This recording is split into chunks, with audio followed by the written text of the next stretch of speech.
ओम सर्वेभ्यः श्रोतृभ्यः नमः। मुनित्रयं नमस्कृत्य तदुक्तिः परिभाव्य च वैयाकरणसिद्धान्त कौमुदीयं विरच्यते। गतपाठे अस्माभिः यद्यत् पठितं तदेकवारं स्मरामः। नित्यमसित् प्रजामेधयोः इति सूत्रस्थः विचारः, अवशिष्टः विचारः अस्माभिः कृतः। तत्र उदाहरणानि दृष्टानि। काशिकाकारमते अल्पमेधसः इत्यादयः अपि प्रयोगाः भवितुम् अर्हन्ति। अल्पशब्दात् परः मेधसशब्दः यदि मेधा इति शब्दः भवति तस्मादपि असिचिति प्रत्ययः भवितुम् अर्हति। नित्यम् इति ग्रहणसामर्थ्यात् इत्यपि कश्चन पक्षः विचारितः। ततः परं धर्मादनिच् केवलात् इति सूत्रम् अस्माभिः आरब्धम्।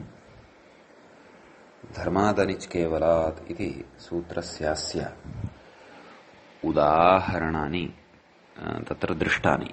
एकमेव उदाहरणं दत्तं, कल्याणधर्मा इति। तत्र च अस्माभिः अनिच् इति प्रत्ययान्ततया कल्याणधर्मन् इति नकारान्तस्य शब्दस्य प्रथमाविभक्तेः एकवचने कल्याणधर्मा इति प्रयोगः साधितः। यथा राजन् इत्यस्य राजा इति भवति तद्वत्। तर्हि तत्र सूत्रे केवलात् इति पदग्रहणस्य चारितार्थ्यविषये अस्माभिः विचारितम्। नाम केवलं पूर्वपदम् एव अपेक्षितम्, तस्य उत्तरपदात् प्राक्तनस्य कथञ्चिदपि तत्र मध्यमपदत्वं नापेक्षितम्, पूर्वपदत्वम् एव अपेक्षितम्। केवलं पूर्वपदत्वम् एव अपेक्षितम्। पूर्वपदत्वे सत्यपि तस्य मध्यपदत्वं न स्यात्। अतः तेन किं परमः स्वः धर्मः यस्य इति त्रिपदे बहुव्रीहौ अनिच् प्रत्ययः न भवति। परमस्वधर्मा इति न भवति, परमस्वधर्मः इति भवति। एवं खलु। तर्हि एतावदुक्त्वा तत्र उक्तं किं स्वशब्दो हीह न केवलं पूर्वपदं किन्तु मध्यमत्वाद् आपेक्षिकम्। मध्यमपदत्वात् तस्य पूर्वपदत्वेन अपेक्षा क्रियते उत्तरपदेन। शुद्धं पूर्वपदं नास्ति। पूर्वपदत्वे सति मध्यमपदत्वमपि तस्य वर्तते। वस्तुतः तत्र पूर्वपदत्वं तु परम इत्यस्य एव भवति। ततश्च पूर्वनिपात विषये अपि काचित् शङ्का तत्र उपस्थापिता। पठिष्यमाणं वार्तिकं सर्वनाम संख्ययोरुपसंख्यानम् इति कृत्वा तस्य परिहारः वाहिताज्ञादिषु इत्यनेन उक्तः। तत्सर्वम् अस्माभिः अग्रे पठिष्यते। ततः परं तत्र विचारः अस्माभिः अधुना आरब्धः वर्तते। नाम संदिग्धसाध्यधर्मा इत्यत्र त्रिपदबहुव्रीहौ केवल पूर्वपदाभावात् कथम् अनिच् विहितः। यदि अत्र अनिच् विहितः तर्हि परमस्वधर्म इत्यत्र कथं न अनिच् विहितः। एवं खलु। तदेव पूर्वपक्षे इदमेव उपस्थापितं। नन्वेवं सति संदिग्धः साध्यः धर्मः यस्य सः संदिग्धसाध्यधर्मा इत्यत्र कथम् अनिच्। अत्र हि संदिग्धेति केवलं पूर्वपदं धर्मशब्दस् तस्मात् परो न भवति। यस्मात् साध्य शब्दात् परो धर्म शब्दः तस्य तु न पूर्वपदत्वं मध्यमपदत्वात् इत्यतः। नाम तस्य मध्यमपदत्वं वर्तते, केवलपूर्वपदत्वं न वर्तते। मध्यमपदत्वे सति पूर्वपदत्वं, सामान्यपूर्वपदत्वं वर्तते, परन्तु केवलपूर्वपदत्वं नास्ति तस्य। अतः तत्र कथम् अनिच्? तर्हि तत्र समाधानम् उच्यते किम्? सन्दिग्धेति मूले उच्यते। मूले किमुक्तं पश्यन्तु, पङ्क्तिं पठन्तु। सन्दिग्धसाध्यधर्मा इत्यादौ तु कर्मधारय पूर्वपदो बहुव्रीहिः इति समाधानमुच्यते। नाम एतादृशेषु, नाम एषु प्रयोगेषु तत्र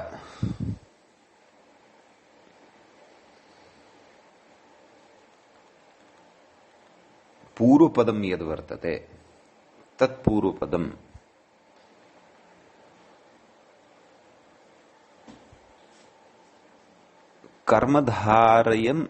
कर्मधारयापन्नं वर्तते। कर्मधारय पूर्वपदं तत्र वर्तते। नाम पूर्वपदे तत्र समासः भवद्भिः अवगन्तव्यः।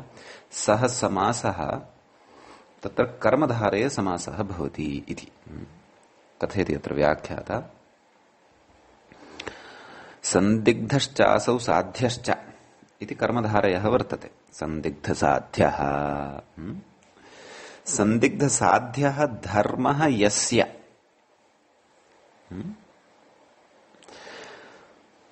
इति कर्मधारय गर्भो बहुव्रीहिः प्रकृते वर्तते। एवञ्च सन्दिग्धसाध्यशब्दस्य केवलपूर्वपदत्वात् तत्र निज निर्बाध इति भावः। अनिच् प्रत्ययः निर्बाधो भवति इति। नाम पश्यन्तु, विग्रहभेदेन अपि केवलपूर्वपदत्वं लभ्यते। यदि तु अत्र विग्रहः एवं क्रियते, किम्? सन्दिग्धः साध्यः धर्मः यस्य, तदा तु त्रिपदबहुव्रीहित्वमेव अस्य वर्तते। यदा पूर्वपदयोः समासं कुर्मः, नाम यदा पूर्वं पदद्वयं वर्तते, तत्र वयं समासत्वेन एकं समस्तपदं यदा निर्मामः, यतः अत्र सन्दिग्ध इति अपि च साध्य इति अनयोः समासः कृतः, कर्मधारयः कृतः, तर्हि सन्दिग्धसाध्यः इति। तर्हि तयोः आदौ समासं कृत्वा ततः परं विग्रहं वदामः सन्दिग्धसाध्यः धर्मः यस्य। तर्हि अधुना तत्र द्विपदबहुव्रीहित्वमेव लभ्यते। कुतः? अस्माभिः पूर्वं द्वयोः पदयोः कर्मधारयं कृत्वा ततः परम् अत्र प्रवृत्तिः कृता, ततः परं बहुव्रीहौ प्रवृत्तिः कृता। अतः सन्दिग्धसाध्यः धर्मः यस्य इति द्विपदबहुव्रीहित्वमेव भवति। कुतः? तत्र पूर्वम् अस्माभिः कर्मधारयसमासद्वारा एकं समस्तपदं निर्मितम्। अतः इदानीं सर्वस्यापि सन्दिग्धसाध्य इति पदस्य, नाम इति समस्तपदस्य केवलपूर्वपदत्वम् अस्ति एव। केवलपूर्वपदत्वं यदि अस्ति तर्हि अत्र अनिच् भवितुम् अर्हति। तदेव कथितम्। एवञ्च सन्दिग्धसाध्यशब्दस्य केवलपूर्वपदत्वात् तत्र अनिच् निर्बाध इति भावः। अतः अनिच् तत्र भवितुम् अर्हत्येव, क्लेशो नास्ति। अतः सन्दिग्धसाध्यधर्मा इति प्रयोगः अपि अस्माभिः व्यवहर्तुं शक्यते। इति प्रयोगः असाधुः प्रयोगः नास्ति।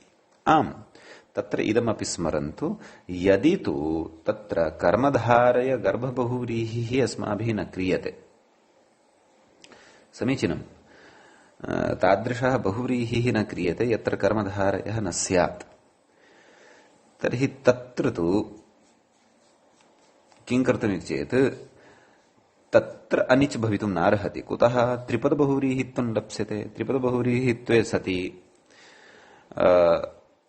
केवलपूर्वपदत्वं न लप्स्यते। केवलपूर्वपदत्वाभावात् अनिच् अपि न भविष्यति। तर्हि तत्र प्रयोगः कः?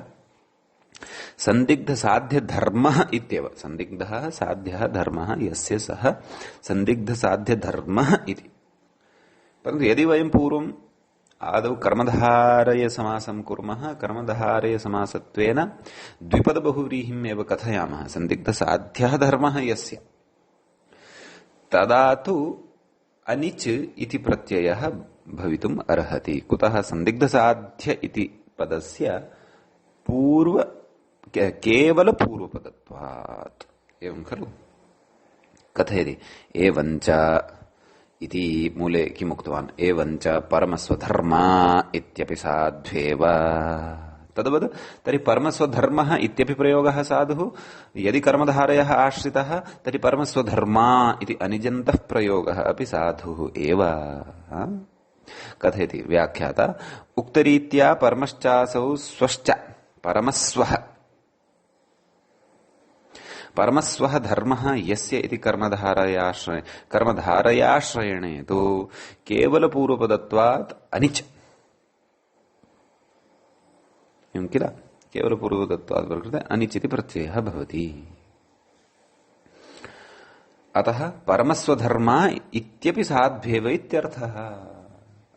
किंच पूर्वपदयोः द्वयोः कर्मधारयः आश्रयणीयः, कर्मधारयः नाश्रयणीयः, त्रिपदबहुव्रीहिः वक्तव्यः अथवा द्विपदबहुव्रीहिः कर्मधारयम् आश्रित्वा द्विपदबहुव्रीहिः व्रीहित्वेन तत्र विग्रहः कर्तव्यः, अथवा तत्र त्रिपदबहुव्रीहित्वेन विग्रहः कर्तव्यः इति प्रयोक्तुः विवक्षाधीनम्। प्रयोक्ता यदि इच्छति तर्हि कर्मधारय गर्भ बहुव्रीहिं वदेत्, यदि न तर्हि त्रिपद बहुव्रीहिम् अपि सः कथयितुं शक्नोति। तत्प्रयोक्तुः इच्छानुसारं भवति। यदि कर्मधारय गर्भ बहुव्रीहिः आश्रितः तर्हि तु अनिच् भविष्यति एव। परमस्वधर्मा अपि च सन्दिग्धसाध्यधर्मा इत्यादयः प्रयोगः भविष्यन्ति एव। यदि त्रिपद बहुव्रीहिः एव आश्रितः तर्हि तु परमस्वधर्मः सन्दिग्धसाध्यधर्मः इत्येवमेव तत्र प्रयोगः भविष्यति। खलु? कथयति निवृत्तीति मूले उक्तम्, निवृत्तिधर्म अनुच्छित्तिधर्म इत्यादिवत्।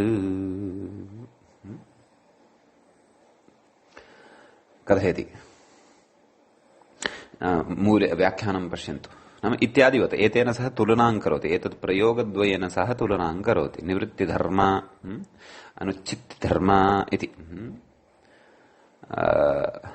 निवृत्तिः धर्मः यस्य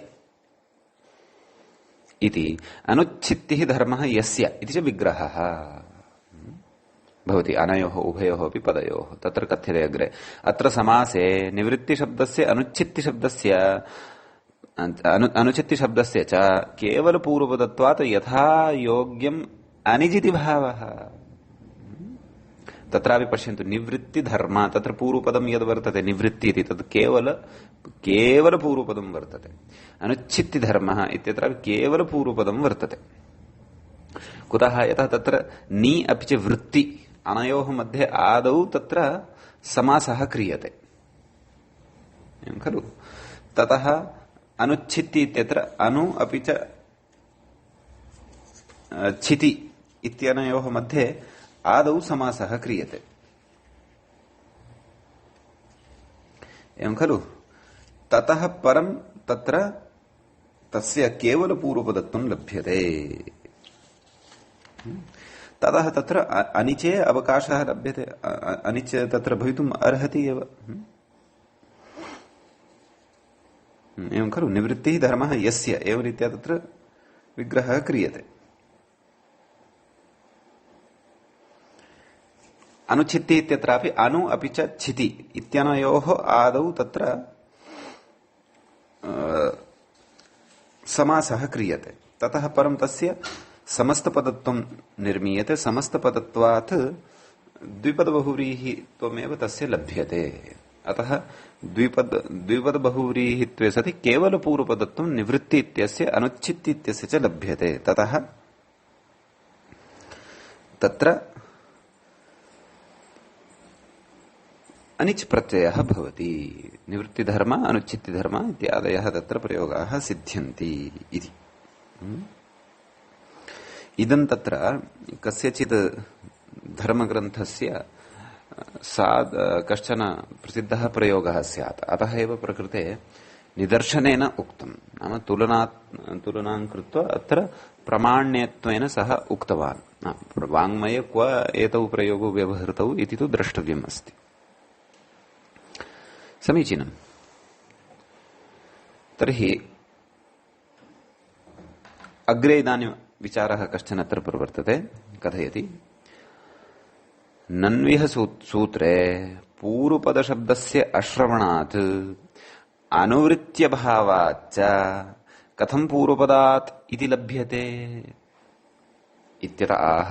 कथयति अग्रे, परन्तु विचारः कः उपस्थापितः, सः विचारः अवगन्तव्यः। सूत्रार्थः कृतः, कथं कृतः, केवलात् पूर्वपदात्। तत्र सूत्र पठनारम्भसमये मया उक्तमासीत्, नाम पूर्वपदात् इति व्याख्यानात् लभ्यते। तद् व्याख्यानं किं कीदृशं तद् अधुना अस्माभिः ज्ञायते, अधुना अस्माभिः पठिष्यते।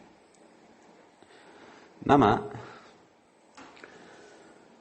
अनुवर्तनेन न च सूत्रे पूर्वपदात् इति पठितं, न च अनुवृत्त्यादिना लभ्यते। तर्हि कथं पूर्वपदात् इति लभ्यते इति चेत् उक्तं किम्, पूर्वपदं द्विती मूले उक्तं किम् उक्तं, पूर्वपदं तु बहुव्रीहिणा आक्षिप्यते। नाम पूर्वपदम् इदं यद्वर्तते, पूर्वपदात् इति यः अर्थः आगतः सः तु बहुव्रीहि समासद्वारा एव आक्षिप्तः। कुतः? समासः द्वयोः अथवा बहुव्रीहौ द्वयोः अथवा ततोपि अधिकानां पदानां मिथः भवति खलु। द्वयोः पदयोः अथवा ततोपि अधिकानां पदानां मिथः समासो भवति। अतः तत्र उत्तरपदं निश्चयेन किमपि भवत्येव। उत्तरपदत्वे सति पूर्वपदस्यापि आक्षेपः भवत्येव खलु। उत्तरपदत्वं तदैव लप्स्यते यदा किमपि पूर्वपदम् अस्ति। उत्तरपदत्वाभावे पूर्वपदत्वम् एव न लभ्यते। अतः बहुव्रीहि समास विधान द्वारा, बहुव्रीहौ इत्यस्य तु अनुवर्तनं प्रकृते आयाति। बहुव्रीहौ सत्यक्षणोः स्वाङ्गात् शच। अतः बहुव्रीहौ इत्यस्य तु अनुवर्तनं वर्तते एव। कुतः? इदं विधानं बहुव्रीहि समासस्य वर्तते, बहुव्रीहि समासस्य वर्तते इदं विधानमिति कृत्वा तत्र पूर्वपदम् आक्षेपात् लभ्यते। अतः एवं युक्त्या तत्र सूत्रार्थः क्रियते इति एतावान् विषयः एतत् सूत्रगतः वर्तते धर्मादनिच् केवलात् इति। अधुना वयम् अग्रिमं सूत्रं प्रविशन्तः स्मः। अग्रिमं सूत्रं भवति जम्भासुहरिततृणसोमेभ्यः। सूत्रस्य पदच्छेदः विग्रहादिकं च द्रष्टव्यः। जम्भा प्रथमा विभक्तेः एकवचनं भवति।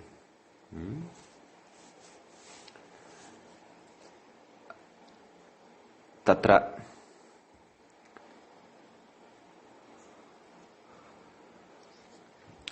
सुश्च द्वितीयं पदं किं वर्तते? सुहरिततृणसोमेभ्यः इति। पंचमी विभक्तेः बहुवचनं भवति। तस्य विग्रहः कथम् इति चेत् सुश्च हरितश्च तृणञ्च सोमश्च सुहरिततृणसोमाः तेभ्यः सुहरिततृणसोमेभ्यः इति।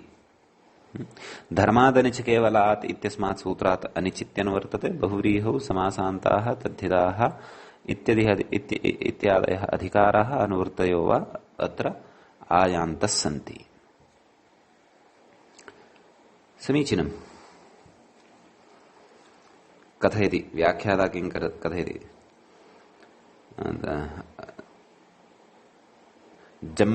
जम्भेति नकारान्तं पदम् जम्भन् इति तस्य नकारान्तस्य प्रथमा विभक्तेः एकवचनं जम्भा इत्युक्तम्। तदाह जम्भेति कृतसमासान्तमिति सूत्रार्थम् उक्तम्। किम्? जम्भा इति कृतसमासान्तं निपात्यते। प्रकृते कृतसमासान्तः जम्भः इति शब्दः निपात्यमानः वर्तते। उक्तमग्रे अनिजन्तम् इत्यर्थः। नाम अनिच् इति प्रत्ययान्तं जम्भः इति पदं निपात्यते इत्यर्थः बहुव्रीहौ। अग्रे कथयति सु हरित तृण सोम इत्येतेभ्यः परः यः जम्भशब्दः तदन्तात् बहुव्रीहेः अनिच् प्रत्ययः निपात्यते इति भावः। स्तुतः मूलशब्दः जम्भ इति अकारान्तः वर्तते। तस्य अनिजन्तत्वेन नान्तत्वं लभ्यते। जम्भन्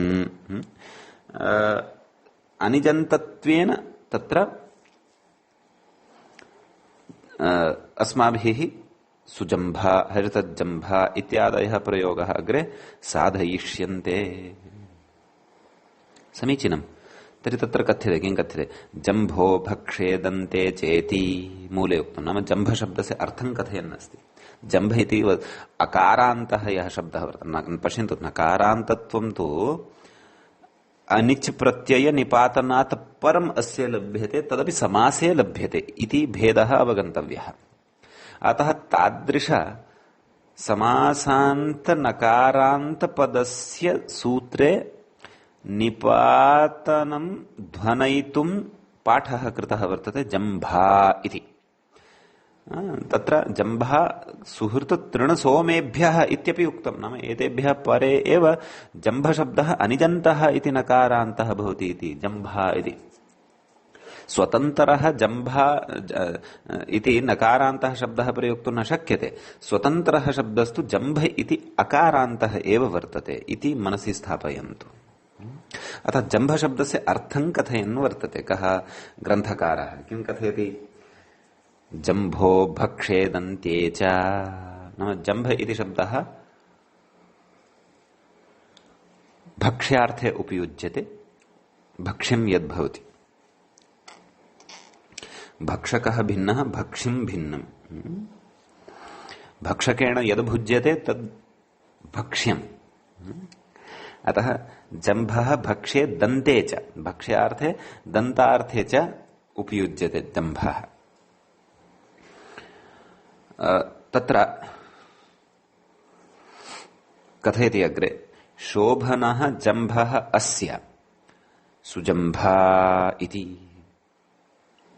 उदाहरणम् अर्थम् उक्त्वा इदानीम् उदाहरणे प्रवेक्ष्यति। आम् यः अर्थः जम्भशब्दस्य उक्तः तद्विषये व्याख्याता कथयन् अस्ति। किम् अत्र कोशो मृग्यः। नाम जम्भशब्दस्य एते अर्थाः ये उक्ताः सन्ति एतस्मिन् अर्थे तु एते अर्थाः कोशे द्रष्टव्याः सन्ति। कदाचित् एतेन न लब्धाः स्युः अथवा कोशे साक्षात् न उक्ताः स्युः, परन्तु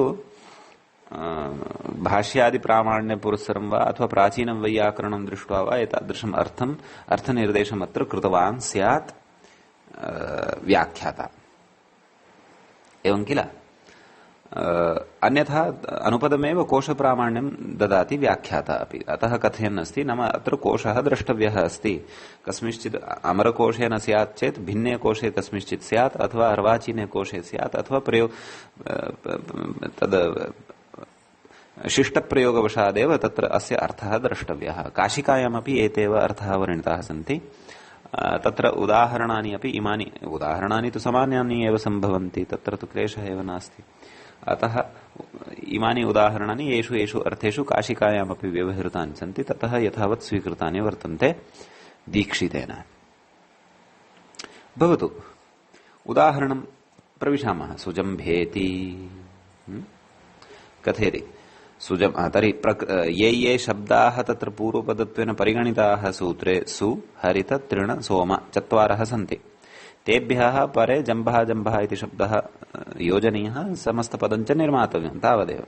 परन्तु निपातनत्वेन इदं सिद्ध्यति। कुतः? यतः पूर्वम् अनिच विधानेन इदं न सिद्ध्यति स्म इति कृत्वा कथयति सुजम्भ शब्दाद् अनिचि। सुजम्भ इति शब्दात् अनिच प्रत्ययः क्रियते। विग्रहः कथम्? अत्र शोभनः जम्भा यस्य एकः विग्रहः मूले एव कृतः कत् पश्यन्तु शोभनः जम्भः यस्य सः सुजम्भा नाम तदेव भक्ष्यार्थः यत्र स्वीकृतः तत्र आहारः आहारादिकं भक्ष्यं गृहीतुं शक्यते दन्तार्थः यत्र स्वीकृतः तत्र तु दन्तः एव गृह्यते अतः यङ्कमपि अर्थं स्वीकृत्य प्रयोगः अस्माभिः कर्तुं शक्यते शोभनः जम्भा यस्य तर्हि तत्र शोभनार्थे सु इति उपयुज्यते सु जम्भ इति स्थितिः आयाति तदेव समास प्रातिपदिक संज्ञादिकं सर्वं कृत्वा सुजम्भ इत्यस्मात् अनिच् सुजम्भ अनिच् अनिचः अन् इति अवशिष्यते सुजम्भ अन् भत्वात् अकारलोपः यस्य च इत्यकारलोपः इत्युच्यते अग्रे अतः सुजम्भ सुजम्भ अन् सुजम्भन् इति आयाति सुजम्भन् इति यदा लब्धं तथा अस्माभिः यथा पूर्वं कल्याणधर्मा इति आकारान्तत्वम् आ इति राजा इति वत् शब्दः निर्मितः तद्वत् प्रकृते अपि शब्दः सिद्धः भवति तत्र सर्वनामस्थाने च सम्बुद्धौ इत्यनेन उपधः दीर्घः भवति सुलोपः भवति न लोपः भवति सुजम्भा इति प्रथमाविभक्तेः एकवचने रूपं सिद्ध्यति द्वित्वे बहुत्वे च तदे सुजम्भा सुजम्भानौ सुजम्भानः एवं रीत्या अन्यानि अपि रूपाणि भवितुम् अर्हन्ति अग्रे कथयति हरितजम्भेति हरितः जम्भः यस्य अन्यत् कार्यं पूर्ववत् अनिचन्तः शब्दः प्रकृते पूर्ववदेव निपातनीयः नाम अर्थद्वयमेव पुरस्कृत्य नाम हरितः आहारः यस्य नाम भक्ष्यं यस्य अथवा दन्ताः एव हरितवर्णीयाः सन्ति यस्य सः हरितजम्भाः भवति इत्यर्थ हरितजम्भा भवति इत्यर्थः अग्रे तृणमिवेति अग्रे उक्तम् तृणं भक्ष्यं यस्य तद्विषये विशेषेण वदन्नस्ति तृणं भक्ष्यं यस्य अथवा तृणमिव दन्ताः यस्य वा सः तृणजम्भा इति मूले विग्रहः उक्तः कथयति अग्रे व्याख्याता कथयति तृणशब्दस्य दन्तवाचिना जम्भशब्देन सामानाधिकरण्यलाभाय तृणशब्दस्य तत्सदृशे लक्षणेति भावः खलु तृणशब्द नाम इदानीं यत्र तु तृणं भक्ष्यं यस्य नाम तृणं जम्भा यस्य तृणं जम्भः यस्य इत्यत्र तु क्लेशः नास्ति तृणं भक्ष्यं भवितुम् अर्हति कस्यचित् अश्वस्य वा कस्यचित् गोः वा अथवा यस्य कस्यापि तृणं भक्ष्यं भवितुम् अर्हति परन्तु तृणं दन्तः कथं भवितुम् अर्हति भो तृणं भक्ष्यं यस्य नाम तृणं जम्भः यस्य इत्यत्र तु तृणजम्भाः इति प्रयोगं सङ्गमयामः परन्तु तृणं दन्तः कस्य भवितुम् अर्हति तृणं जम्भः जम्भ इत्यस्य दन्तोऽपि अर्थः अस्ति खलु अतः तृणं जम्भः अर्थात् दन्तः कथं भवितुम् अर्हति इति चेत् तत्र उच्यते तृणमिव दन्ताः यस्य इति तृणजम्भा इत्युच्यते तत्र लक्षणया अर्थनिर्वाहः क्रियते कथयति व्याख्याता किं तृणशब्दस्य दन्तवाचिना जम्भशब्देन सामानाधिकरण्यलाभाय नाम तृणशब्दः यः वर्तते सः दन्तवाचिना जम्भशब्देन सामानाधिकरण्यं यथा प्राप्नुयात् सामानाधिकरण्ये सति तत्र समासः कर्तव्यः कुतः योग्यता खलु अपेक्षिता अतः सामानाधिकरण्य लाभाय तृणशब्दस्य तत्सदृशे लक्षणेति भावः अतः तत्सदृशे तत्र लक्षणया निर्वाहः क्रियते अतः तृणमिव दन्ताः यस्य इति विग्रहः उच्यते नाम तथा दन्तानां कृशता वर्तते अथवा अतीव वैरल्यं दन्तेषु वर्तते नाम दन्तः अस्ति वा तृणम् अस्ति वा इत्येव भेदः न ज्ञायते तथा किमपि अनिष्टं पदार्थं भुक्त्वा सः दन्तान् नाशितवान् इति प्रसंगानुरोधेन अथवा जन्मनः एव तस्य दन्ताः तथा विकृताः वर्तन्ते यथा कृशता तृणानां भवति तद्वत् दृश्यते। अतः तत्र एवं रीत्या लक्षणावशात् उपमानं प्रदाय प्रयोगनिर्वाहः क्रियते। यद्यपि सत्यं तृणं कस्यापि दन्ताः भवितुं नार्हन्ति, तृणे कियती वा शक्तिः भवति, ते तृणानि दन्तत्वं न प्राप्तुमेव अर्हन्ति, परन्तु तद् दन्तैः सह अत्र औपम्यं प्रदाय उपमाम् इव दत्त्वा लक्षणया च तत्र एवं निर्वाहः क्रियते। समीचीनम्। अग्रिमः प्रयोगः वर्तते सोमजम्भा। तस्य विग्रहः उच्यते। सोमः नाम चन्द्रः। स इव शुभ्राः जम्भाः अर्थात् दन्ताः यस्य इति विग्रहः क्रियते। एवं खलु। सोम इव जम्भाः यस्य सः सोमजम्भा। सर्वत्र अनिच् प्रत्ययः पूर्वदेव। एवं खलु। अतः अयं प्रयोगः अपि सिद्ध्यति। इति तु जम्भशब्दस्य दन्तार्थे, जम्भशब्दस्य भक्ष्यार्थे कथं सोमजम्भा इति प्रयोगः साधनीयः अथवा सङ्गमनीयः इति कथयति अग्रे व्याख्याता। किं कथयति? सोमः सोमलता वा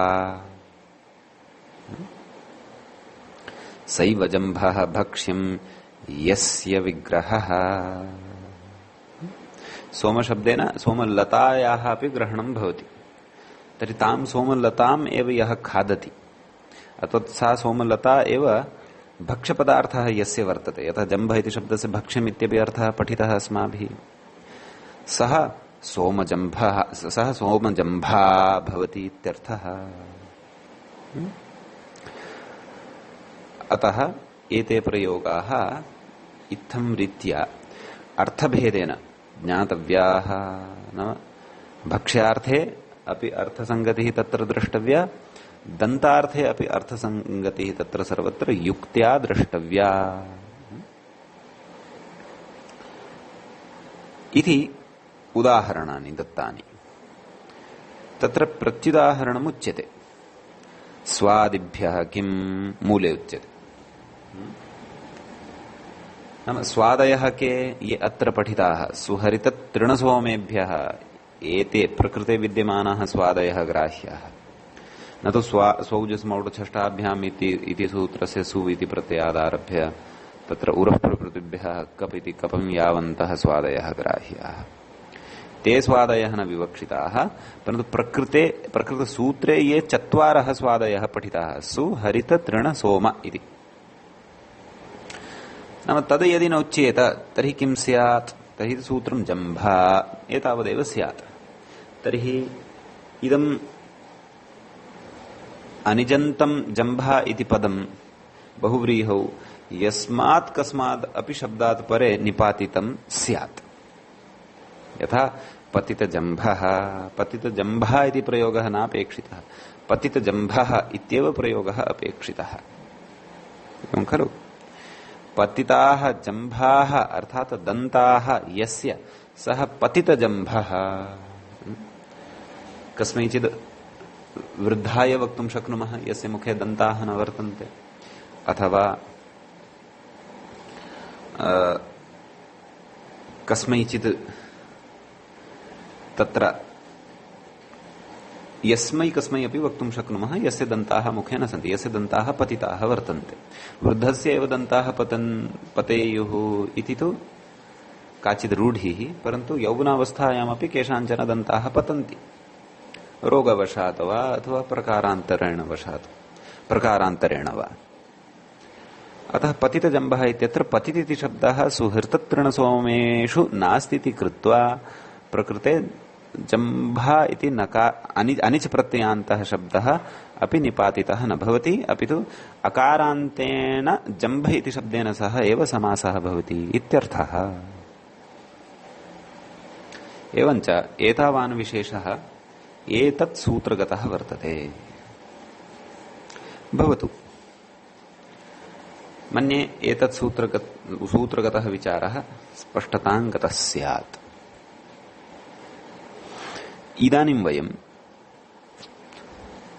अग्रिमं सूत्रं प्रविशन्तः स्मः। अग्रिमं सूत्रं वर्तते दक्षिणेर्मा लुब्धयोगे इति। तत्र सूत्रे द्वे पदे स्तः। दक्षिणेर्मा प्रथमा विभक्तेः एकवचनं भवति।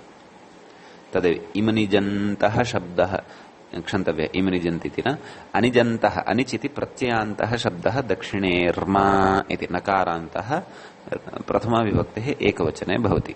यथा पूर्वं जम्भा इति निपातितः तद्वद् अत्रापि दक्षिणेर्मा इति शब्दः निपात्यमानः वर्तते। अग्रे उच्यते लुब्धयोगे इति। लुब्धेन योगः लुब्धयोगः तस्मिन् लुब्धयोगे इति सप्तमी विभक्तेः एकवचनं भवति। लुब्धो नाम व्याधः कथयिष्यति अग्रे सर्वं व्याख्याता कथयति। लुब्धो नाम व्याधः। व्याधः ज्ञायते खलु। हंटर इति आंग्लेन उच्यते, हिन्द्यां शिकारी इति कथयामः। तद्योगे नाम लुब्धेन योगे सति दक्षिणेर्मा इति अनिच प्रत्ययः बहुव्रीहिश्च निपात्यते खलु। अनिच प्रत्ययः बहुव्रीहिश्च नाम बहुव्रीहि समासोऽपि प्रकृते वर्तते। बहुव्रीहि समासस्य नाम दक्षिणेर्मा इति पदे बहुव्रीहि समासोऽपि वर्तते, अनिचिति प्रत्ययोऽपि वर्तते। अतः उभयोः अपि निपातनं क्रियते। कुतः बहुव्रीहि समासस्य निपातनस्य अपेक्षा जाता इति चेत् तत्र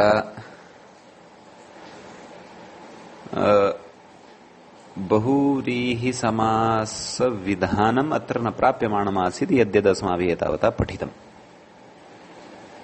अनिच प्रत्ययस्तु न प्राप्यमाणः आसीत् केन धर्मात् अनिच केवलात् इत्यनेन, अतः निपातनमुच्यते। जम्भासुहृतत्रण सोमेभ्यः इत्यत्रापि धर्मात् अनिच केवलात् इत्यनेन अनिच न प्राप्यमाणः आसीत्, अतः जम्भः इति अनिजन्तः निपातितः। समीचीनम्। तद्वद् प्रकृतेऽपि कार्यद्वयं निपात्यते, बहुव्रीहिः अपि च अनिजपि। कथं विग्रहः कर्तव्यः इति चेत् कथयति अग्रे किम्। दक्षिणे ईर्मं यस्य इति विग्रहः नाम शरीरस्य दक्षिणे भागे इत्यर्थः। ईर्म इति शब्दस्य अचिरेण अर्थः ज्ञास्यते। यस्य सः दक्षिणेर्मा इति कथयति अग्रे। ईर्मम् इत्यस्य व्याख्यानं व्रणमिति। मूले उक्तवान् खलु दीक्षितः किम् उक्तवान्। दक्षिणे ईर्मं व्रणं यस्य दक्षिणेर्मा मृगः एवमुक्तं खलु। ईर्मम् इत्यस्य अर्थः व्रणम् इति भवति इत्यर्थः। व्रणं नाम आघातादिना अस्माकं शरीरे तत्र विकृता काचित् आकृतिः निर्मिता भवति, सा व्रणम् इत्युच्यते अथवा ईर्मम् इत्युच्यते खलु। कथयति व्यधिकरणत्वेऽपि बहुव्रीहिः निपातनात्। व्यधिकरणत्वं कुतः। दक्षिणे दक्षिणभागः अस्ति, सप्तम्यन्तं तत्पदं वर्तते। अपि ईर्मम् इति प्रथमान्तं वर्तते। अतः एवं रीत्या उभयत्र प्रथमान्तपदत्वाभावात् तत्र असमानाधिकरणत्वं वर्तते। अतः उभयत्र अप्रथमान्तत्वात् तत्र समासः न स्यात्। केन अनेकमन्यपदार्थे अनेकं प्रथमान्तम् इत्युक्तं, परन्तु अत्र तु अनेकं यत् पदं वर्तते तत् प्रथमान्तं नास्ति। दक्षिणे इति सप्तम्यन्तम् अस्ति, ईर्मम् इति प्रथमान्तम् अस्ति नपुंसकलिङ्गे। अतः व्यधिकरणत्वम् उत्पन्नं खलु तर्हि व्यधिकरणत्वे सति कथं समासः इति चेत् निपातनवशात् समासः क्रियते इत्यर्थः बहुव्रीहि समासः।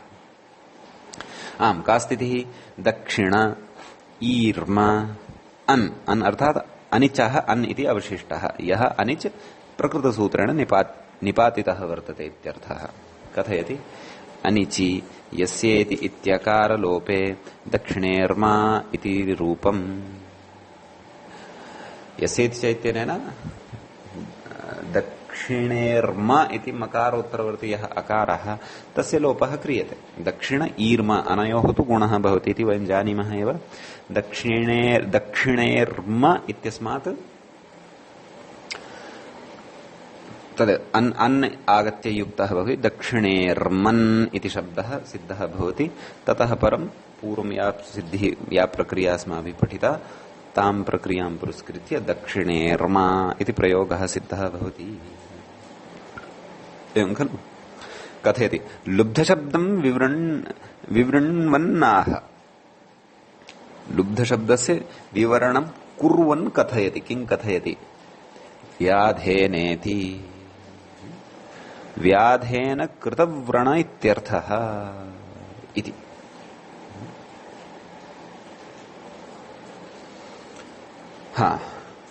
कथयति रोगादिना व्रणे तु दक्षिणेर्मः इत्येव इति भावः। लुब्धयोगे इत्युक्तं खलु धूर्ताः आखेटकाः किं कुर्वन्ति मृगान् हन्ति। धूर्ताः मया कुतः इत्युक्तम् इति चेत् यः निर्दोषस्य प्राणिनः हननं करोति सः धूर्तः एव, तत्र संशयः एव नास्ति। यः कोऽपि वा भवतु अस्तु सः भिन्नः विषयः। तर्हि लुब्धयो परन्तु दृश्यन्ते लोके तादृशाः। अतः पाणिनिना लोके दृश्यमानं प्रयोगम् आदाय एव अनुशासनं कृतम्। एवं खलु। तर्हि तत्र लुब्धेन नाम व्याधेन यदा कस्मिंश्चित् मृगे बाणः त्यक्तः भवति अथवा प्रहारः कृतः भवति तेन बाणादिना तस्य मृगस्य दक्षिणभागे यदा व्रणः जातः वर्तते तदा सः मृगः दक्षिणेर्मा इत्युच्यते।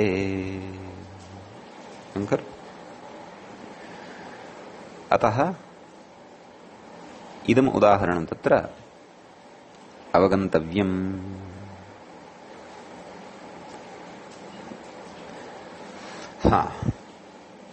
परन्तु मृगः एव भवति इति तु न स्यात्। दक्षिणेर्मा अन्योपि भवितुमर्हति, सिंहोऽपि भवितुमर्हति। आम् कदाचित् मृगार्थे एव दक्षिणेर्मा इति प्रयोगः रूढः स्यात्, तदर्थं तु कोशः द्रष्टव्यः। परन्तु प्रकृते दक्षिणेर्मा मृग एव भवति इति पाणिनिना नोक्तं वर्तते इति अवधानं कर्तव्यम्। अतः लुब्धः अर्थात् व्याधः अन्यं यं कमपि हन्ति सोऽपि दक्षिणेर्मा भवितुमर्हति। नाम अन्यं यं कमपि यस्य कस्यापि व्रणं करोति दक्षिणभागे सोऽपि दक्षिणेर्मा भवितुमर्हति इति। दक्षिणभागश्च शरीरस्य दक्षिणभागः अत्र अवगन्तव्यः।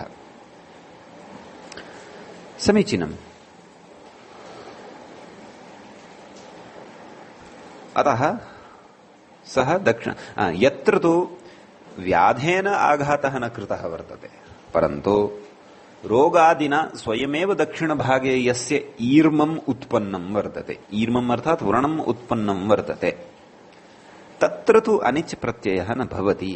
अनिजन्तस्य निपातनं तत्र न भवति। तत्र तु दक्षिणे ईर्मम् यस्य सः दक्षिणेर्मः तत्र अकारान्तत्वमेव स्वीकरिष्यते अन्यपदार्थप्रधानत्वात् पुंस्त्वाच्च।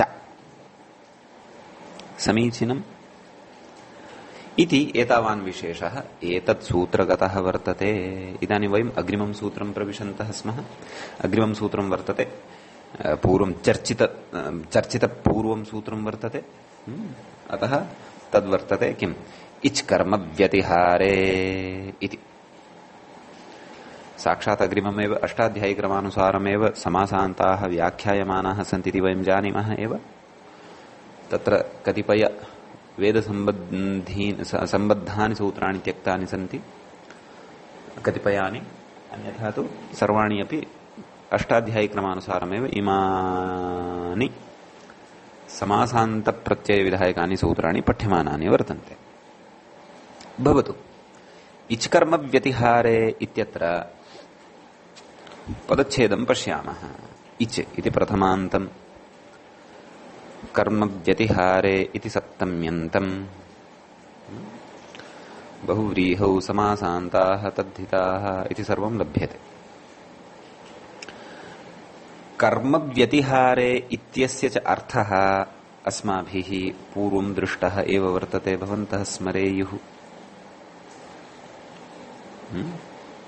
किं सूत्रं तदासीत्? तत्र तेनेदमिति स्वरूपे, यत्र अस्माभिः इच् कर्म व्यतिहारे इत्यस्य इत्यनेन केशः केशी, दण्डा दण्डी, मुष्टि मुष्टि इत्यादि प्रयोगेषु अस्य अनुवर्तनम् अपि दृष्टम्, अस्य सूत्रस्य प्रयोगः अपि दृष्टः। अपि च कर्मव्यतिहारः इत्यस्य अर्थोऽपि तत्र अस्माभिः स्फुटीकृतः। तत्र कर्म व्यतिहारः नाम विनिमयः, कर्मणः विनिमयः कर्मव्यतिहारः। इतोपि प्रकृत सूत्रसन्दर्भे अथवा अस्य प्रवृत्तिः यत्र भवति तत्र तु परस्परग्रहणं च कर्मव्यतिहारः भवति इति अस्माभिः पूर्वं पठितं, व्याख्यात्रा अपि सूचितम् आसीत्। परस्परग्रहणं च कर्मव्यतिहारः इति। सूत्रार्थं पश्यन्तु। कर्मव्यतिहारे यो बहुव्रीहिः तस्मात् इच् स्यात् समासान्तः इति। तत्र कः अर्थः मूले कृतः आसीत्? अस्य तु तत्र अर्थः न कृतः आसीत्, अन्येषामपि दृश्यते इत्यस्य विशिष्टः अर्थः कृतः आसीत्। नाम इचि कर्मव्यतिहारे बहुव्रीहौ पूर्वपदान्तस्य दीर्घः भवति। तत्र एतत् सूत्रविषये तु एतावदेव उक्तमासीत्। इच् समासान्तो वक्ष्यते, नाम इच् इति समासान्तप्रत्ययः अग्रे वक्ष्यते इत्यर्थः। सः अधुना उच्यमानः वर्तते। एवं किल? तर्हि सूत्रार्थः कः उक्तः? समासान्त इति। अग्रे व्याख्याता किं कथयन् अस्ति? तद्धित इत्यपि ज्ञेयम्। कर्मव्यतिहारे नाम परस्परग्रहणम् इति एतादृशे कर्मव्यतिहारे गम्यमाने यः बहुव्रीहिः भवति तस्मात् इच् इति प्रत्ययः समासान्तः वक्तव्यः। केशा केशी, मुसला मुसली कथयति व्याख्याता। अत्र प्रक्रिया प्रागेव प्रदर्शिता, स्मरेयुः भवन्त इति अहं विश्वसिमि। यथा विस्तरेण तत्र तेनेन स्वरूपे इति सूत्रसमये अत्र प्रक्रिया अस्माभिः सूक्ष्मतया दृष्टा वर्तते। केशेषु केशेषु गृहीत्वा प्रवृत्तं युद्धं यद् तद् युद्धं केशा केशी भवति। मुसलैश्च प्रहृत्य यद्युद्धं प्रवृत्तं तद्युद्धं मुसला मुसली, अथवा दण्डैश्च प्रवृत्तं युद्धं दण्डा दण्डी। मुष्टिभिः अथवा मुष्ट्या मुष्ट्या च प्रवृत्तं यद् युद्धं तद् मुष्टि मुष्टि। तत्र सर्वत्रापि समासान्तः इच् प्रत्ययः भवति। इच् प्रत्ययस्य च तत्र तिष्ठतु प्रकृतिगणे पाठात् तत्र अव्ययीभावत्वं भवति। इच् प्रत्ययान्तस्य अव्ययीभावत्वात् तस्य अव्ययत्वमपि भवति। अतः उत्पद्यमानः सुप् न श्रूयते, तस्य अव्ययादाप्सुपः इत्यनेन लुक् भवति। अतः केशा केशी, मुसला मुसली इत्यादीनि उदाहरणानि सिद्ध्यन्ति। कस्य विशेषणरूपाणि इमानि? युद्धस्य। युद्धार्थश्च कुतः लभ्यते इति अस्माभिः तत्र तेनेदमिति स्वरूपे इत्यत्र सविस्तरं पठितम्। समीचीनम् इति एतावान् विशेषः एतत् सूत्रगतः। तत्र तेनेदमिति स्वरूपे इत्यत्र तु महानेव विशेषः वर्तते। सः विशेषः दृष्टपूर्व एव। भवतु अग्रे कथयति। वयम् अग्रिमं सूत्रं स्मः प्रविशन्तः। अग्रिमं सूत्रम् इत्थम्। द्विदण्ड्यादिभ्यश्च इति। तत्र सूत्रस्य पदच्छेदः द्रष्टव्यः। द्विदण्ड्यादिभ्यः इति। चतुर्थी विभक्तेः बहुवचनत्वं तत्र वर्तते, तद् वक्ष्यते, तादर्थ्य चतुर्थी एषा इति वक्ष्यते। च इति अव्ययपदं वर्तते, एवं किल? अतः तत्र अनुवृत्त्यादिकम् अस्माभिः द्रष्टव्यं वर्तते।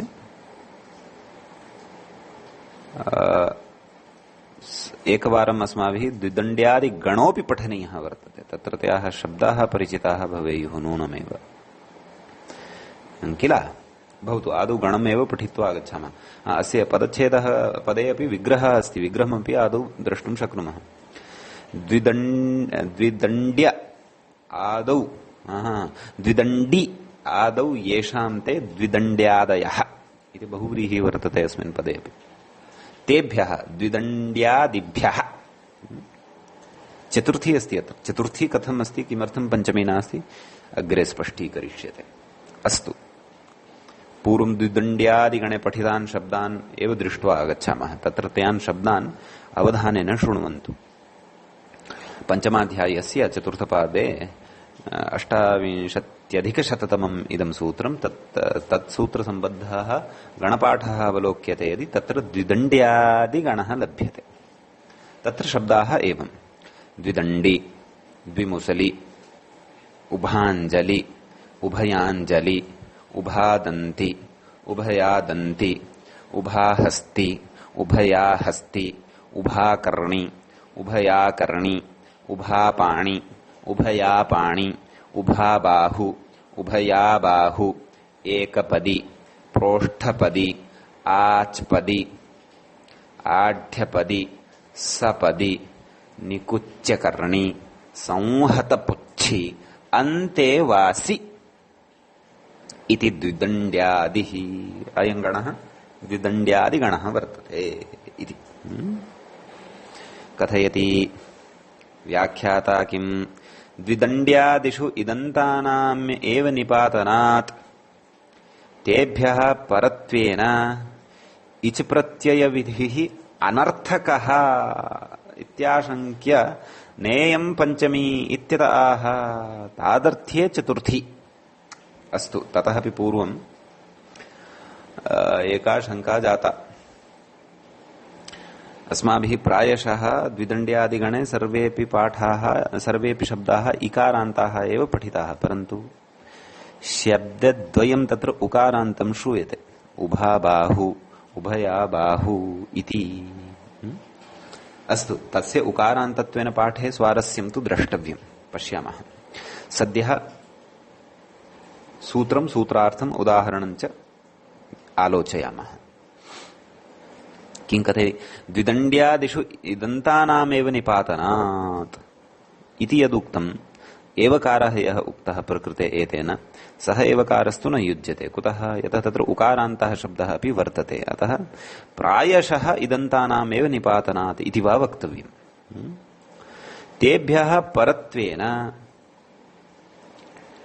इच् प्रत्यय विधिः अनर्थकः। किमर्थम् इच् प्रत्यय? आदौ एव इदन्ताः एव खलु शब्दाः पठिताः सन्ति द्विदण्ड्यादिगणे। अतः तेभ्यः परः पुनः इच् प्रत्ययः वक्तव्यः, पुनः तेषाम् इकारस्य लोपविधानेन यस्य चैत्यनेन पुनः तत्र इच् योजनीयः। व्यर्थं खलु इदं कार्यं। कुतः? आदौ एव तत्र इकारः श्रूयते खलु। इदन्तत्वमेव तत्र विद्यमानानां शब्दानां प्रायशः श्रूयते, एकं वा द्वयं वा शब्दं विहाय। अतः इच् विधिः अनर्थकः इति आशङ्कां कृत्वा नेयं पञ्चमी इति आह, इत्यत आह। किम् आह नाम, एषा पञ्चमी नास्ति, एषा चतुर्थी अस्ति। कीदृशी चतुर्थी वर्तते? तादर्थ्य चतुर्थी अस्ति। तादर्थ्ये चतुर्थी वाच्या इति अस्माभिः सा चतुर्थी विभक्तिप्रकरणे सविस्तरं पठिता। समीचीनम्। अस्तु अस्तु, कथयति अग्रे सूत्रार्थः। तर्हि तादर्थ्य चतुर्थीम् आदाय सूत्रार्थः इत्थं फलति। किम्? येषां सिद्ध्यर्थम् इच् प्रत्ययः स्यात्। नाम येषां शब्दानां सिद्ध्यर्थम इच इति प्रत्ययः भवति। नाम इच प्रत्ययान्ताः एते शब्दाः निपात्यन्ते इत्यर्थः। क्व गणे इत्यर्थः। नाम एतेषां सिद्ध्यर्थं तत्र इच प्रत्ययस्य अपेक्षा अस्ति, अतः स इच प्रत्यय सहिताः एते शब्दाः गणे निपात्यन्ते इत्यर्थः। अस्तु, उदाहरणं पश्यामः। द्विदण्डी इत्येव उदाहरणम् अस्ति। द्वौ दण्डौ इति तत्र उच्यते। कर्म व्यतिहाराभावेपि वैरूप्येपि बहुव्रीहिः इच् प्रत्ययश्च निपात्यते इति। प्रकृते द्वौ दण्डौ इति विग्रहः कथं कृतः पश्यन्तु। द्वौ दण्डौ यस्मिन् प्रहरणे तद् द्विदण्डिप्रहरणम् इति। प्रकृते पश्यन्तु, कर्म व्यतिहाराभावः प्रकृते वर्तते प्रसंगानुसारम्। यस्मिन् प्रहरणे द्वौ दण्डौ स्तः, तत्र द्वाभ्यां मिथः दण्डाभ्यां ताड्यमानं वर्तते। नाम द्वाभ्यां जनाभ्यां द्वाभ्यां दण्डाभ्यां मितः प्रहरणं क्रियमाणं वर्तते इति कर्मव्यतिहारः एव अत्र इति नास्ति। कर्मव्यतिहार भिन्नार्थे अपि तत्र इदानीम् इच् प्रत्ययः वक्ष्यते। अपि च किमुक्तम्? कर्म व्यतिहाराभावे अपि वैरूप्येपि बहुव्रीहिः। अपि च वैरूप्यम् अपि अस्ति खलु अत्र। पूर्वं तु तत्र तेनेदमिति सरूपे इत्युक्तम्। सरूपत्वं तु तत्र नास्ति, अतः अत्र वैरूप्ये सत्यपि बहुव्रीहि समासविधानार्थं बहुव्रीहि इच् प्रत्ययश्च निपात्यते। नाम वैरूप्येपि बहुव्रीहि समासः इच् प्रत्ययश्च निपात्यते इति। यतः कर्मव्यतिहारार्थे गम्यमाने सरूपे च गम्यमाने, अतः तत्र केशेषु उभयोः सारूप्यं भवति स्म वा न वा? दण्डैश्च उभयोः सारूप्यं भवति वा न वा? मुष्ट्या च इति उभयत्र सारूप्यं भवति स्म वा न वा? परन्तु प्रकृते सारूप्यं नास्ति। प्रकृते तु द्वौ इति शब्दः भिन्न स्वरूपवान्, दण्ड इति शब्दश्च भिन्न स्वरूपवान्, अथवा द्वौ इति पदं भिन्न स्वरूपवत्, दण्डौ इति पदं च भिन्न स्वरूपवत्। अतः भिन्न स्वरूपत्वात् प्रकृते किन्न भवति चेत् तत्र समासस्य अप्राप्तिः भवति। पुनः वैरूप्यं वर्तते कर्मव्यतिहारा भावे अपि च वैरूप्ये अपि तत्र बहुव्रीहि समासः भवतु इति कृत्वा एते शब्दाः निपातिताः। अपि च इच् प्रत्ययोऽपि अत्र निपातितः वर्तते। कुतः? यदि तत्र कर्मव्यतिहारे तत्र तेनेदमिति स्वरूपे इत्यनेन कर्मव्यतिहारे बहुव्रीहिः नास्ति, तर्हि इच् कर्मव्यतिहारे इत्यनेन सूत्रेण इच् प्रत्ययोऽपि न सम्भवति। अतः प्रकृत एतेन सूत्रेण इच् प्रत्ययान्ताः एते शब्दाः निपात्यन्ते इत्यर्थः। समीचीनम्। द्विदण्डीति कथयति। दण्डादण्डीति वद प्रक्रिया। लौकिकविग्रहः कथं कृतः?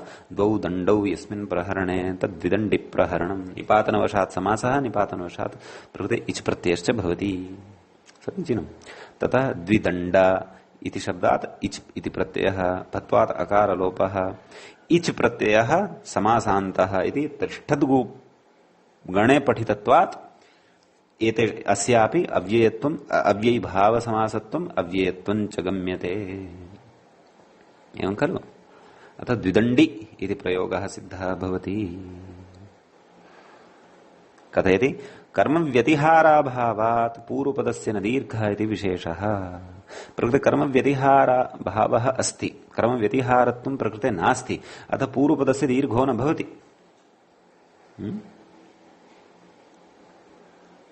द्विदण्डी इत्येव भवति, द्विदण्डी इति न भवति। अतः मुष्टी इति। यतः दीर्घः तत्र उच्यते स्म। केन उच्यते स्म? तत्र तेनेदमिति स्वरूपे इत्यत्र दीर्घः केन उच्यते स्म? अस्माभिः तत्र दीर्घविधानं दृष्टं। एतदासीत् खलु अन्येषामपि दृश्यते तत्र दृशिर्ग्रहणात् अयमर्थः लब्धः इचि कर्म व्यतिहारे बहुव्रीहौ पूर्वपदान्तस्य दीर्घः बहुव्रीहौ न अन्यस्य इति बहुव्रीहौ समासे इचि प्रत्यय परतः कर्म व्यतिहारे च सः अर्थः दृशि ग्रहणात् ज्ञातः भवति दृशि ग्रहणात् स्फुटः भवति इति व्याख्यानं विस्तारपूर्वकम् अस्माभिः पूर्वमेव कृतम् अतः प्रकृते कथयति प्रकृतकर्म व्यतिहाराभावः एव नास्ति इति कृत्वा पूर्वपदस्य दीर्घोऽपि न भवति इति अतः द्विदण्डि इत्येव भवति द्विदण्डि इति न भवति नाम पूर्वपदं यद् वर्तते द्वि तस्य दीर्घोऽपि न भवति इत्यर्थः एवं किल अन्यः प्रयोगः द्विमुसलीति खलु द्वे मुसले यस्मिन् प्रहरणे इति विग्रहः यथा पूर्वम् उदाहरणं साधितं तद्वत् अत्रापि तदेव कर्मव्यतिहाराभावे वैरूप्ये च बहुव्रीहि समासः अपि च इच् प्रत्ययान्तता निपात्यते अतः द्विमुसली इति प्रयोगः सिद्ध्यति एवं खलु अग्रे प्रयोगद्वयम् इतोपि उक्तम् उभाहस्ति उभयाहस्ति कथं विग्रह अनयोः उभयोः अपि उभौ हस्तौ यस्मिन् प्रहरणे इति विग्रहः नाम यस्मिन् प्रहरणे द्वयोः हस्तयोः प्रयोगः क्रियते एवं खलु अतः प्रकृते अपि तदेव कर्म व्यतिहाराभावे सति अपि च एतद् किमित्युच्यते कर्म व्यतिहाराभावे सति वैरूप्ये सति च बहुव्रीहि विधानम् इच् समासान्त प्रत्यय विधानं च निपात्यते सूत्रे पठितं खलु शब्दद्वयमपि अस्माभिः अधुनैव गणपाठः पठितः कः उभाहस्ति उभयाहस्ति अतः अनयोः अपि सिद्धिः भवति अग्रे कथयति उभयोऽन्यत्र इति नित्यम् अयचि प्राप्ते निपातनेन विकल्प्यते उभशब्दात् अयच् प्रत्ययः नित्यतया स्यात् नित्यतया भवति वस्तुतः उभयोऽन्यत्र इति वार्तिकेन वार्तिकं तत् अस्माभिः शब्दाधिकारप्रकरणे चर्चितं वर्तते विस्तरेण तु तद्धितेषु पठिष्यते अतः उभयाहस्ति इत्येव प्रयोगः स्यात् उभयशब्दात् अयचि सति कथं तर्हि उभाहस्ति इत्येतत् तद् कथ्यते नित्यम् अयचि प्राप्ते निपातनेन विकल्प्यते निपातनवशादेव तस्य विकल्पः नाम एकस्मिन् पक्षे उभयशब्दात् अयच् न भवति अपरस्मिन् पक्षे उभयशब्दात् अयच् भवति एवं खलु कथयति कर्म व्यतिहाराभावेऽपि दीर्घश्च कुत्र उभाहस्ति उभयाहस्ति इति नाम कर्म व्यतिहाराभावः अस्ति चेदपि प्रकृते दीर्घः निपात्यते वस्तुतः कर्म व्यतिहारे सत्येव दीर्घः भवति अतएव द्विमुसली द्विदण्डी इत्यादौ दीर्घः न जातः कुतः कर्म व्यतिहारः नास्ति परन्तु कर्म व्यतिहाराभावेऽपि क्वचित् दीर्घः भवति निपातनवशादेव अतः उभाहस्ति उभयाहस्ति इति पूर्वपदस्य उभय इत्यस्य उभय इत्यस्य च दीर्घः भवति यथा दण्डा दण्डी केशा केशी इत्यत्र भेदः एषः प्रकृते कर्म व्यतिहारार्थत्वं न गम्यते तथापि निपातनवशात् दीर्घः भवति इत्यर्थः समीचीनम् एतावान् विषयः अस्मिन् सूत्रे वर्तते अतः एतद् वयं द्रक्ष्यामः एतावन्तं विषयं बुद्धौ स्थापयामः इतः अग्रे अग्रिमपाठे पठिष्यामः अत्रैव वयं मङ्गलं कुर्मः मुनित्रयं नमस्कृत्य उक्तिः परिभाव्य च वैयाकरणसिद्धान्तकौमुदीयं विरच्यते सर्वेभ्यः शुभदिनं नमो नमः।